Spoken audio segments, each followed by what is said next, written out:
Welcome to my class. আশা করছি তোমরা সবাই খুব ভালো আছো। আজকে এটি আমাদের কমপ্লিটিং দ্য সেন্টেন্সের সেকেন্ড ক্লাস। কমপ্লিটিং দ্য সেন্টেন্সের এই ক্লাসটি খুব গুরুত্বপূর্ণ। কমপ্লিটিং দ্য সেন্টেন্সের যে রুলসগুলো পাস্ট টেন্স রিলেটেড, আজকে আমরা সেই বিষয়গুলো নিয়ে আলোচনা করব। আশা করছি তোমরা পুরো ভিডিওটি উপভোগ করবে, কারণ ভিডিওটি তোমাদের জন্য খুবই হেল্পফুল হবে। চলো তাহলে একটি কবিতার মাধ্যমে শুরু করা যাক। আসিফ ভাবে অতীত নিয়ে, ইচ্ছে তার হাই, হাসান বলে আসিফ ভাইয়া আমারও ইচ্ছে তাই। আমরা এই চারটি লাইন মুখস্থ রাখতে পারলেই কমপ্লিটিং দ্য সেন্টেন্সের as if, as though, I wish, it is high time, hardly had, scarcely had, no sooner had, since এই রুলসগুলো সম্পর্কে খুব সহজেই মনে রাখতে পারবো। চলো বিস্তারিত আলোচনার মাধ্যমে বিষয়টুকুকে বুঝার এবং শেখার চেষ্টা করি। আশা করছি ভিডিওটির শেষ পর্যন্ত দেখলে তোমাদের এই রুলসগুলো নিয়ে আর কোনো সমস্যাই থাকবে না। যেহেতু আজকের টপিকটি পাস্ট টেন্স রিলেটেড, তাই সর্বপ্রথম আমরা পাস্ট টেন্সের খুব গুরুত্বপূর্ণ দুটি স্ট্রাকচার সম্পর্কে জেনে আসি। পাস্ট ইনডিফিনিট টেন্স, যার স্ট্রাকচারটি হচ্ছে সাবজেক্ট প্লাস ভার্বের ফার্স্ট ফর্ম প্লাস এক্সটেনশন। যেমন I visited Cox's Bazar last year. I bought a book. I went to market. লক্ষ্য করলে দেখতে পাবে প্রত্যেকটি বাক্যেই সাবজেক্টের পরে ভার্বের ফার্স্ট ফর্ম বা সেকেন্ড ফর্মটি ব্যবহৃত হয়েছে, তাই আমরা বলতে পারি বাক্যগুলো পাস্ট ইনডিফিনিট টেন্স। এছাড়াও পাস্ট পারফেক্ট টেন্স রয়েছে, যার স্ট্রাকচারটি হচ্ছে সাবজেক্ট প্লাস হ্যাড প্লাস ভার্বের first participle form plus extension. যেমন he had reached the station, I had bought some books, I had gone দেয়ার।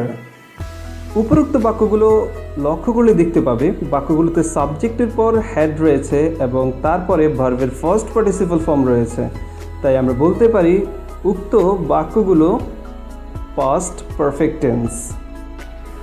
যেহেতু আজকে আমাদের আলোচনার মূল বিষয়টি হচ্ছে পাস্ট টেন্স, তাই আমাদেরকে মনে রাখতে হবে উক্ত ক্লজ মার্কার বা কনজাংশনগুলো যদি কোনো বাক্যের মধ্যে থাকে, তবে উক্ত বাক্যকে সম্পূর্ণ করার জন্য আমরা যে ক্লজটি ব্যবহার করব সেটি সাধারণত পাস্ট ইনডিফিনিট টেন্স হয়ে থাকে।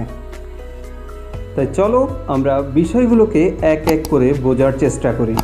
নাম্বার 1, অ্যাজ ইফ অথবা অ্যাজ দো। অ্যাজ ইফ এবং অ্যাজ দো দুটি শব্দই সিমিলার অর্থে ব্যবহৃত হয়। দুটি শব্দেরই বাংলা অর্থ হচ্ছে যেন। তাই ঠিক আগের মতো আমাদের প্রথম কাজ হচ্ছে এই যেন শব্দটিকে ব্যবহার করে কিছু বাংলা বাক্য তৈরি করতে হবে। যেমন তিনি এমনভাবেই কথা বলেন যেন তিনি সব কিছুই জানতেন।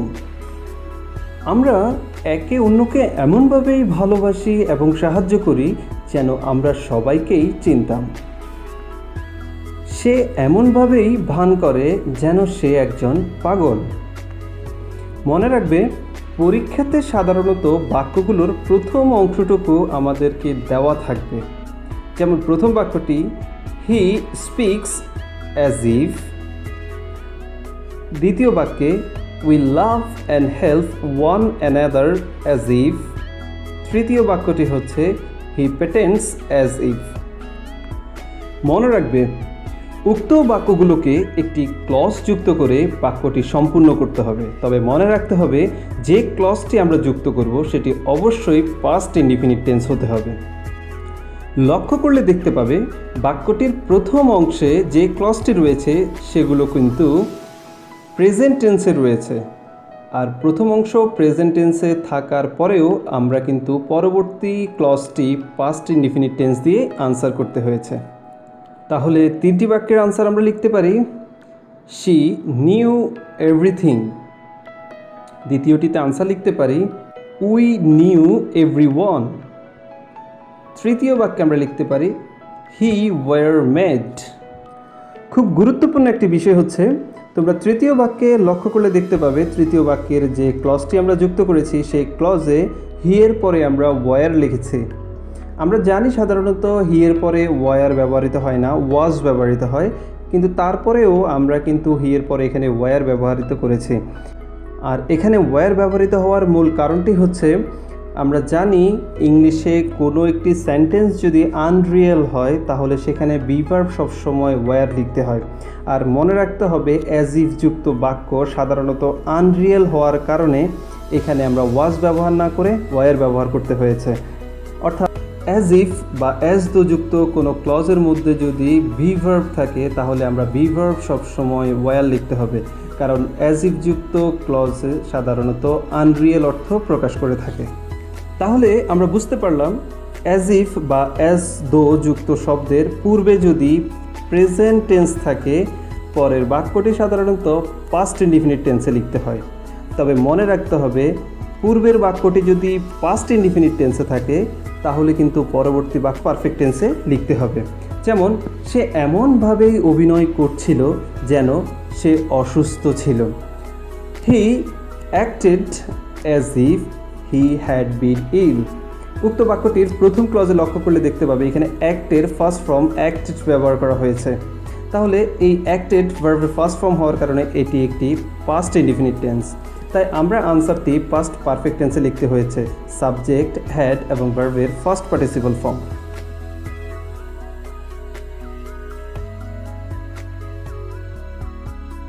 আমরা যখন কোনো অবাস্তব কিছু পাওয়ার আশা বা ইচ্ছা পোষণ করি তখন সাধারণত ইংরেজিতে উইশ শব্দটি ব্যবহার করে থাকি।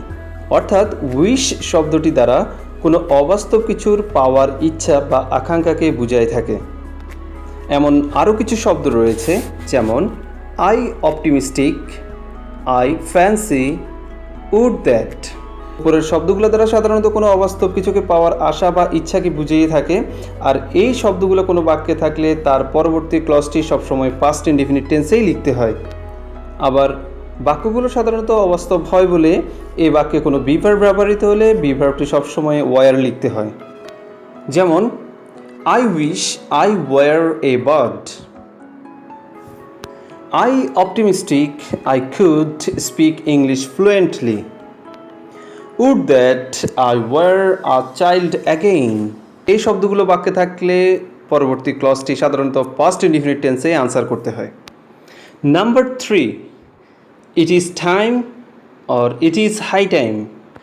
সাধারণত কোনো একটি কাজ করার উপযুক্ত সময় এই অর্থে আমরা সাধারণত ইট ইজ টাইম, এবং কোনো একটি কাজ অনেক পূর্বেই আমাদের করা উচিত ছিল এমন অর্থে আমরা ইট ইজ হাই টাইম ব্যবহার করে থাকি।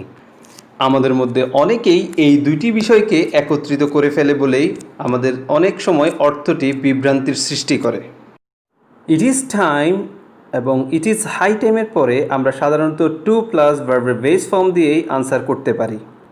তবে ইট ইজ টাইম এবং ইট ইজ হাই টাইমের পরে একটি ক্লজ দিয়ে আনসার করাটাই শ্রেয়। আর আমরা যদি কোনো ক্লজ ব্যবহার করি তাহলে অবশ্যই ক্লজটি পাস্ট ইনডিফিনিট টেন্সে লিখতে হবে। যেমন it is high time we changed our food habit, it is high time you gave up smoking, it is high time we stood against corruption. লক্ষ্য করলে দেখতে পাবে অ্যাড করা প্রত্যেকটি বাক্যেই ভার্বের ফার্স্ট ফর্ম ইউজ করা হয়েছে, অর্থাৎ সবগুলোই পাস্ট ইনডিফিনিট টেন্স। তবে কিছু প্রতিযোগিতামূলক পরীক্ষাতে দেখা যায় যে ইট ইজ হাই টাইমের পরিবর্তে ইট ওয়াজ হাই টাইম ব্যবহার করা হয়। তাই তোমাদেরকে মনে রাখতে হবে যদি ইট ইজ হাই টাইমের পরিবর্তে ইট ওয়াজ হাই টাইম ব্যবহার করা হয় তবে সেক্ষেত্রে পাস্ট ইনডিফিনিট টেন্স ব্যবহার করা যাবে না। সেক্ষেত্রে তোমাকে পাস্ট পারফেক্ট টেন্স দিয়ে আনসার করতে হবে। যেমন it was high time we had achieved this quality. অতীতের কোনো একটি কাজ সম্পূর্ণ হতে না হতেই অন্য আরেকটি কাজ সংগঠিত হলে আমরা সেই বাক্যগুলোকে সাধারণত no sooner had, hardly had, scarcely had অথবা অ্যাজ সুন অ্যাজ দিয়ে প্রকাশ করে থাকি। অর্থাৎ অতীতের দুটি কাজের মধ্যে প্রথম কাজটি সম্পূর্ণ হতে না হতেই দ্বিতীয় কাজটি শুরু হলে আমরা সাধারণত বাক্যটিকে no sooner had, hardly had, scarcely had অথবা অ্যাজ সুন অ্যাজ দিয়ে প্রকাশ করে থাকি। এক্ষেত্রে বাক্যগুলোর অর্থ দাঁড়ায় যেতে না যেতে, খেতে না খেতেই, পৌঁছাতে না পৌঁছাতেই, অনেকটাই এই ধরনের।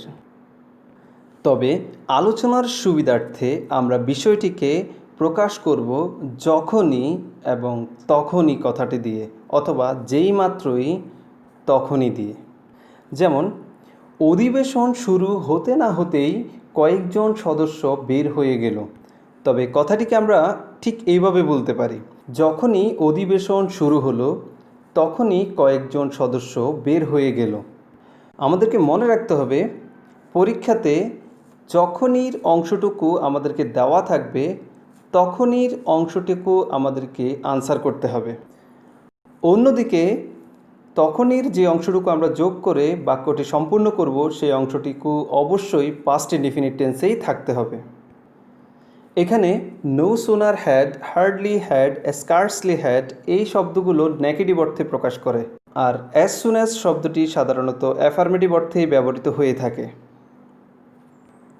আর আমাদেরকে একটি বিশেষ দিকে দৃষ্টি রাখতে হবে যে যদি বাক্যটি নো সুনার হ্যাড দিয়ে স্টার্ট হয় তাহলে দ্বিতীয় ক্লজটি যুক্ত করার পূর্বে আমাদেরকে দেন ওয়ার্ডটি বসাতে হবে। হার্ডলি থাকলে হয়েন এবং স্কার্টসলি থাকলে সাধারণত আমরা হয়েন দিয়ে দ্বিতীয় বাক্যটি স্টার্ট করতে হবে। তবে অ্যাজ সুন অ্যাজের ক্ষেত্রে কোনো কনজাংশন না লিখে দুটি বাক্যের মাঝখানে কমা ব্যবহার করতে হয়। চলো কতগুলো এক্সাম্পল দেখে আসা যাক। No sooner had we reached the station. যখনই আমরা স্টেশন গিয়ে পৌঁছালাম, লক্ষ্য করলে দেখতে পাবে বাক্যটি নো সুনার দিয়ে স্টার্ট হয়েছে, তাই আমরা আমাদের দ্বিতীয় ক্লজটি স্টার্ট করার প্রথমেই দেন ওয়ার্ডটি বসাতে হবে এবং আনসারটি পাস্ট ইনডিফিনিট টেন্স দিয়েই করতে হবে। তাহলে আমরা বলতে পারি যখনই আমরা স্টেশন গিয়ে পৌঁছালাম তখনই ট্রেনটি চলে গেল। এটাকে আমরা লিখতে পারি no sooner had we reached the station then the train left. Scarcely had we started for school. যেহেতু বাক্যটি স্কার্টসলি দিয়ে হয়েছে তাই আমরা জয়েন করার সময় হয়েন ব্যবহার করতে হবে এবং পরবর্তীতে পাস্ট ইনডিফিনিট টেন্স দিতে হবে। তাহলে আমাদের আনসারটি হবে when it began to rain. আবার as soon as I got up from bed. এই বাক্যটি অ্যাজ সুন অ্যাজ দিয়ে হওয়ার কারণে আমরা কোনো কনজাংশন না দিয়ে বাক্যটির মাঝখানে কমা ব্যবহার করে নতুন বাক্য শুরু করব। তাহলে আমরা আনসার লিখতে পারি I started to take preparation for going to school. মনে রাখবে যুক্তিসঙ্গত অথবা অর্থগত যে কোনো ক্লজ দিয়ে তোমরা বাক্যকে সম্পূর্ণ করতে পারবে, তবে অবশ্যই স্ট্রাকচারগুলো মেনটেন করেই লিখতে হবে। নাম্বার 5, সিন্স যখন দুইটি ক্লজের মাঝখানে বসে সাধারণত পরবর্তী বাক্যটি পাস্ট ইনডিফিনিট টেন্সে লিখতে হয়। তবে সিন্সের আগের বাক্যটি যদি পাস্ট টেন্সে থাকে তাহলে পরবর্তী বাক্যটি পাস্ট পারফেক্ট টেন্সে লিখতে হয়। যেমন it is many years since we last set together. লক্ষ্য করলে দেখতে পাবে সিন্সের আগের ক্লজটিতে ইজ অর্থাৎ ভার্বের বেস ফর্ম থাকার কারণে এটি প্রেজেন্ট টেন্স, তাই পরবর্তী বাক্যটিতে আমরা পাস্ট টেন্স ব্যবহার করেছি। কিন্তু বাক্যটি যদি এমন হতো It was many years since my father had died. লক্ষ্য করলে দেখতে পাবে বাক্যটির প্রথম অংশে was রয়েছে, তাই এটি একটি পাস্ট টেন্স, আর এই জন্যেই আমরা পরবর্তী বাক্যটি পাস্ট পারফেক্ট দিয়ে আনসার করতে হয়েছে। অর্থাৎ সিন্সের আগে যদি প্রেজেন্ট থাকে পরেরটি পাস্ট ইনডিফিনিট হবে, আর সিন্সের আগেরটি যদি পাস্ট ইনডিফিনিট টেন্সে থাকে তাহলে পরবর্তীটা পাস্ট পারফেক্ট টেন্স দিয়ে আনসার করতে হবে। এবার চলো আমরা প্রথমে যে কবিতার 4টি লাইন পড়ে সেটিকে একটু মিলিয়ে নিই। কবিতার প্রথমের আসিফ শব্দটা দ্বারা আমরা অ্যাজ ইফ বা অ্যাজ দোকে বুঝে থাকি। অতীত শব্দটা দ্বারা আমরা পাস্ট টেন্সকে বুঝে থাকি, অর্থাৎ অ্যাজ ইফ বা অ্যাজ দোর ক্ষেত্রে আমরা পাস্ট ইনডিফিনিট টেন্স বা পাস্ট পারফেক্ট টেন্স ব্যবহার করে থাকি। এছাড়া ইচ্ছা বলতে আমরা আই উইশ এবং হাই বলতে আমরা ইট ইজ হাই টাইমকে বুঝিয়েছি। এছাড়াও হাসান বলতে আমরা বুঝাইছি হার্ডলি, স্কার্টসলি, নো সুনার হ্যাড এবং অ্যাজ সুন অ্যাজকে। তো এখানে মনে রাখতে হবে এই যতগুলো শব্দ আমরা লিখেছি সাধারণত এই শব্দগুলো যদি কোনো বাক্যে থাকে তাহলে বাক্যটির মধ্যে আমরা যে ক্লজটি যুক্ত করব সেই ক্লজটি সাধারণত পাস্ট টেন্সেই লিখতে হয়। আজ এই পর্যন্তই। অন্য কোনো দিন অন্য কোনো ভিডিও নিয়ে তোমাদের সামনে আবার উপস্থিত হব। সেই পর্যন্ত সবাই ভালো থাকো, সুস্থ থাকো। আল্লাহ হাফেজ।